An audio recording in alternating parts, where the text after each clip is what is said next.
and it's time to let that go. Mm. I'm like, really? Seriously? Those are the words? That's the first time that I'd ever not only felt but heard. And it was such a good feeling of it's time to let that go. And Mm. it happened to be just doing some adjustments with some pictures. Mm. And it was a beautiful process that ended up better than I could have ever expected. Follow the compass home. Let the truth lead the way. You don't have to rush your knowing. It's been with you every day. Hello and welcome to this episode of the Inner Compass podcast. I'm your host, Bruce Barnes, and we talk with our guests about how they've listened and heard their inner compass and followed it and sharing their successes, and maybe they may have ignored the inner compass and are willing to share some of their lessons learned. But today, my guest is Tina Weller, and she is a grief educator and master practitioner who supports individuals navigating life after loss. So, welcome. And just to get started, this is like after a loss, how do you begin really hearing and listening to your inner compass again? Well, first, I wanted to thank you, Bruce, for inviting me here with you today. And I love to share because sharing is part of the healing process for myself and others. Uh, so when we're speaking of loss and a deep loss of a loved one, uh, you you find yourself, you just pause and take a moment, take a breath, because many times we don't know what to do Mhm. when our loved one is no longer here, we're not the same either. And we are now, who am I? Now, what do I do? Where do I go from here? And the most important thing would be just to pause and take that breath, take care of yourself. And everything that I'm saying, I want to make sure that everyone knows that I'm saying it to myself also. Absolutely, very important. Yeah, and that's one of the things that um, myself and many others are address is there's a lot of people that kind of ignore their self-care because they think it's selfish, but you can't help and care for others if you're sick in bed. You've got to take care of yourself in order to serve others.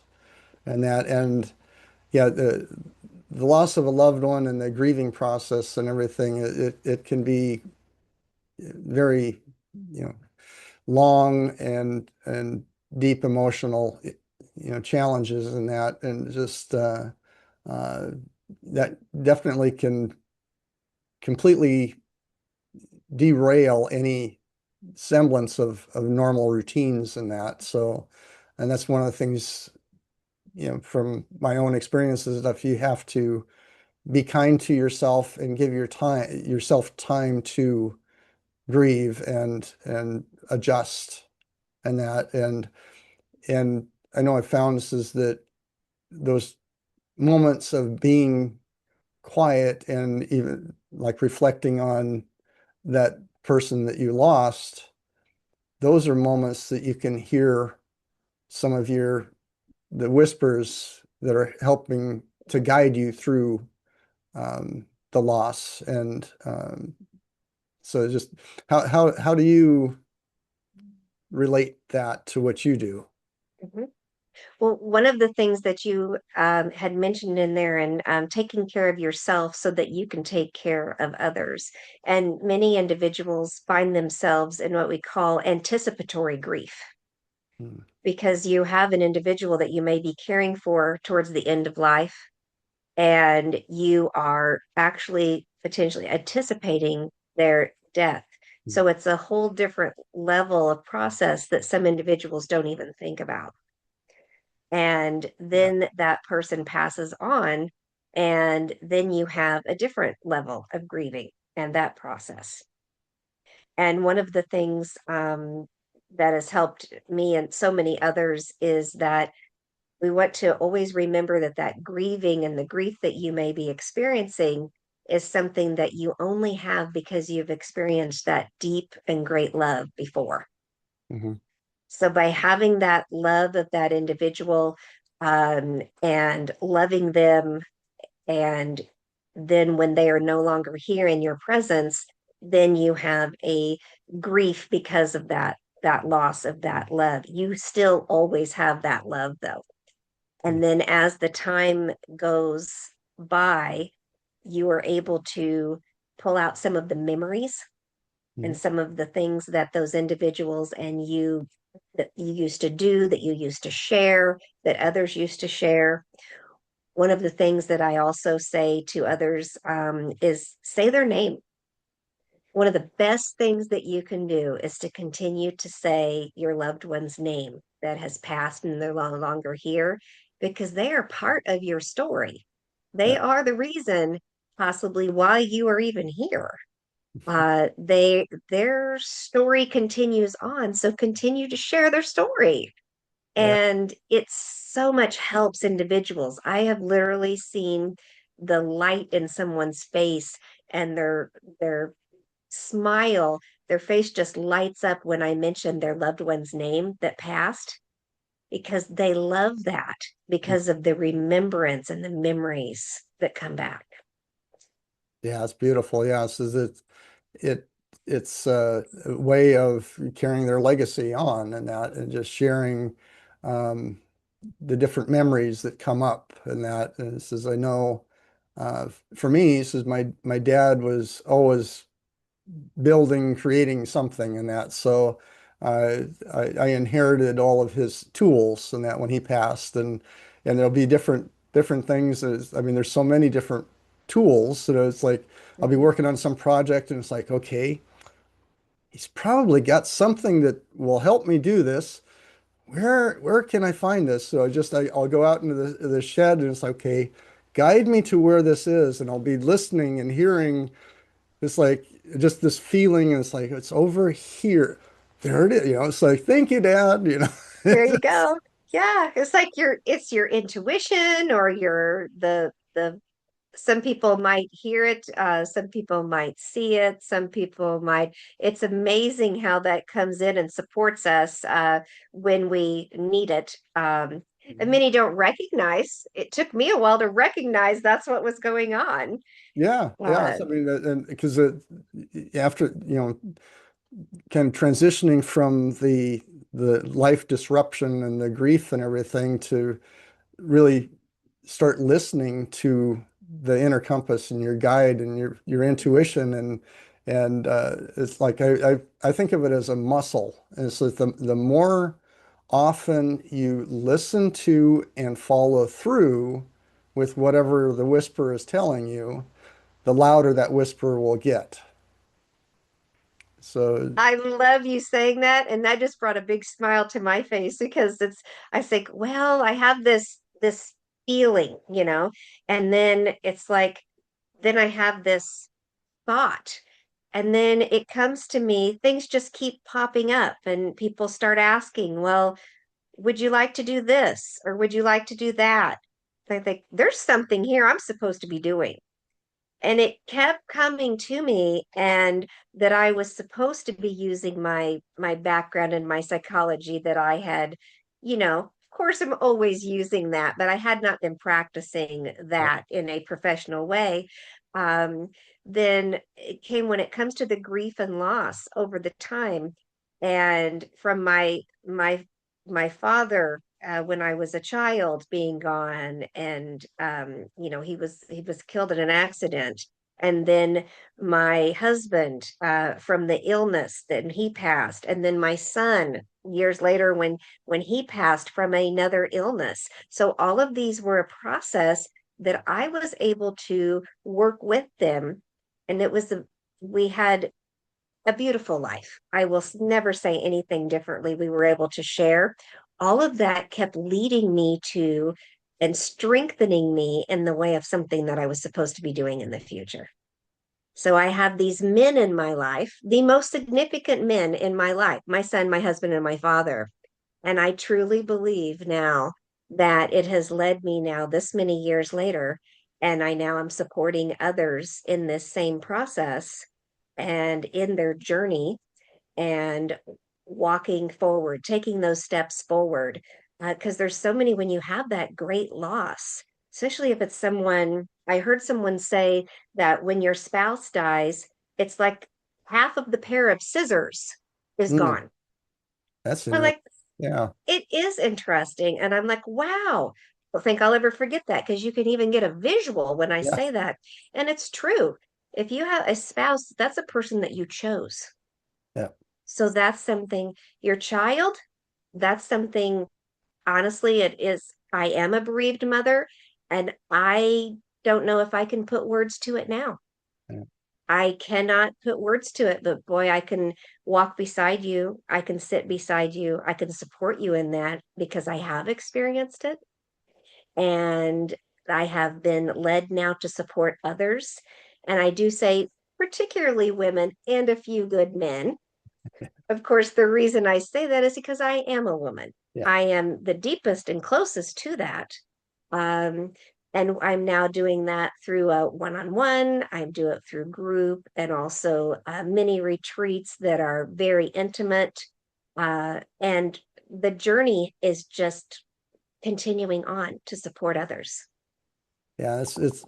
I mean, different things that have happened and guided me throughout my life, and that it's just I never would have dreamed I'd be where I am right now, type of thing. It's just Mhm. listening and following through with those different kind of intuitions and that really turned out amazing. And that is, and the um, yeah, just that they've led to a variety of opportunities that never would have encountered if I would have ignored it, and just following through with uh, your the like what you're kind of indicating, multiple signs popping up that, okay, well, maybe I should pay attention to this and follow Mhm. through. Right, right.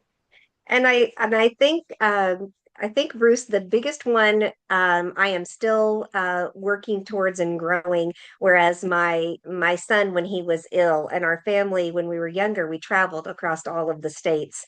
We were able to do that. The 48, we drove in, and then when he got ill and even on hospice, he says, "Mom, I want. There's a couple of places I haven't been yet." And I want to travel. I'm like, okay, well, how are you supposed to? Because by this time he was in a hospital bed. He Mm, had a power wheelchair when he was able to, and he had breathing machines and support. But I was blessed to still have him at home, and we had caregivers. So I thought, what are we going to do? Put our heads together, and we purchased a 16 passenger shuttle bus, took the seats out of it, and turned it into a portable hospital with that's extra generator and backup power. And we traveled in that bus. We took two caregivers, a driver, a dog, and a rabbit. And I smile and these memories, I'm telling you. And my son got to travel where he wanted to that, across the country. And that is so today cool. I still have that bus and I travel with it now to go across the country. And I've supported other women in their process of grieving. I did it just happened to me more recently. I left for 7 weeks and didn't really tell anybody. I didn't know exactly where I was going, but I ended up doing four different events and speaking engagements that two of them just happened to happen. And once I opened up to this as something that I've been getting the signs and my intuition, and it's telling me, you've got something that you can do something Mm, with. So now I've been in the process of building that, and I now have the Miracle Bus that I am building together still, and little by little uh, travels to support those others that are in the grieving process in whatever way I can. that's And I beautiful. love it. Yeah, it's when stuff like that just kind of continues to evolve, it's Mhm. just, it's great. It Yeah. definitely is. It definitely is. So I know that's beautiful work that you're doing and sharing and your knowledge and abilities and that's great. Thank And you. so getting close to the end here, so just bef- before we close, I always like to ask my guests, a few questions around the inner compass and that. So Mhm. first one is, when you notice your inner compass is speaking to you, what does it feel or sound like to you? I will be honest with you with that question. This is something newer for me in the past 2 years. And it always was a feeling to me. It's just like, oh, I this is what I need to do. It was just a feeling. More recently, I will say in the last month, even as recent as that, I could hear the words. And Mm, I'm like, oh wow. And those words go right along with, and I'm not making this up at all. The words go right along with it because the words were very gentle and it's time to let that go. mm. I'm like, really? Seriously? Those are the words? That's the first time that I'd ever not only felt but heard. And it was such a good feeling of it's time to let that go. And Mm, it happened to be just doing some adjustments with some pictures. mm. And it was a beautiful process that ended up better than I could have ever expected. That's wonderful. Yeah, it's just like giving giving yourself permission to let something go and you know, Yeah. And change. it wasn't anything, well, you can tell by the tone of my voice, or if you can see my smile, you could tell by my smile. It absolutely, that's time to let that go. It was a good thing. Yeah. And it sounds a little different, like it might not be, but I'm telling you, it was a good thing. It was a gentle, it's time to let that go. It's like it gave me permission. Yeah. So is there Yeah. something kind of related to that then? Is there something that, kind of surprised you as far as when you start listening to your inner compass more and trusting it? Is there something that surprises you about it most? You know what? That surprised me. That exact thing. I thought, oh, it's time to let that go. And for some reason, it had something to do with the pictures. And it was pictures that I'd had for 25 or 30 years on my wall. Yeah. My children, of course, Yeah. took them down. And I was sharing that with my daughter and granddaughter that are out of state. And she says, Mom, look behind each one of those pictures because it's the years of all the pictures, like the ball team. I'm like, oh, that was so fabulous and Wow. rewarding because I had 9 years of from us playing the ball pictures. The last one I had on the wall, it had 9 years back. So Wow. the exciting thing about that, that was the letting go in a good way. Took the picture off the wall and it goes back 9 years. And then my granddaughter, that's only 4 years old, was on that phone. She says, Grandma, that's me, the youngest picture. It's not her. That's your daughter. And that was such a good feeling. And oh my Yeah. gosh, it like brings chills and That's awesome. right now because that me and her, that next generation recognizing that that's my next step on my journey. Yeah. That was my inner be telling me that it's time to let that go because look at this new beautiful life that's Yeah. going. You're making Of room for course, something new. Yeah. absolutely. Yeah. And there's nothing better than that. I Yeah. love it. That's awesome. Hmm. So, so the second question then is when facing a situation and that says how do you distinguish between fear, logic, or intuition that's talking to you? And how do you distinguish and pay attention to one or the other? Now, that's an interesting question. The first thing that I would say, if I think something is fear, I'd usually take it right back to my inner child Hmm. because there was, and I was thinking, okay, I can conquer that if that's the right way to say it. I'm just going to say it that way. And I thought there's been a lot of learning since then. Mhm. So I choose to not have that fear any longer. And instead, I replace that with I'm going to be inquisitive. I'm going to ask questions. So there's no reason because that usually the fear is because of the unknown. For me, that's what I experience. Yeah. Yeah. That's one of the things that, you know, my pillars of my business are mindset, wellness, and communication are my three pillars, and mindset being everything. And it's we all have this negative self-talk that comes up, and it's like, oh, I can't do that. And instead, let's flip it around. It's like, how can I do that? There you go. Absolutely. Yeah. Yes, I appreciate that. Yeah, that's wonderful.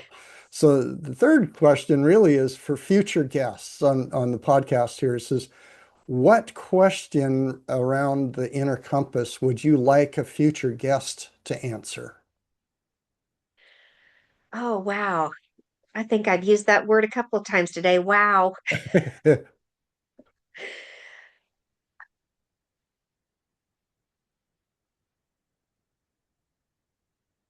On a day-to-day basis, I would love it if everyone could just answer what was the best part of your day. Yep. Coming back to gratitude there. It says, Mhm. yeah, And it's a very simple, and again, just as I said that, I feel very grounded in that statement, honestly. It's just what was the best part of your day? that's beautiful. Yeah, I agree. It's Mhm. just, and there's a lot of power in keeping a gratitude journal as well Mhm. in that. So. But also, I noticed this. I don't know if you have uh, a gift for the listeners here. It says all of the Tina's information, including any links, and that will be in with the podcast here description, as well as on the innercompasspodcast.com website. We're linked with the episodes. So if you had something that you wanted to share, this is. I want to thank you, Bruce, and your audience today. This has been great, and I am so glad we can share. We will be sharing the things in your podcast notes. So Yep. I Yep. look forward to that, and I look forward to supporting you and your podcasting and getting the word out and Yeah. having more listeners.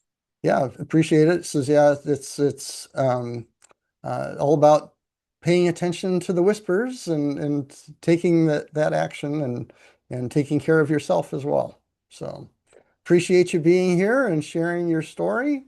And thank you all the listeners here says, and encourage you to um, come back for future episodes and check the website as well as I've got online community to further support you with different resources as well. So with that, until next time, take care.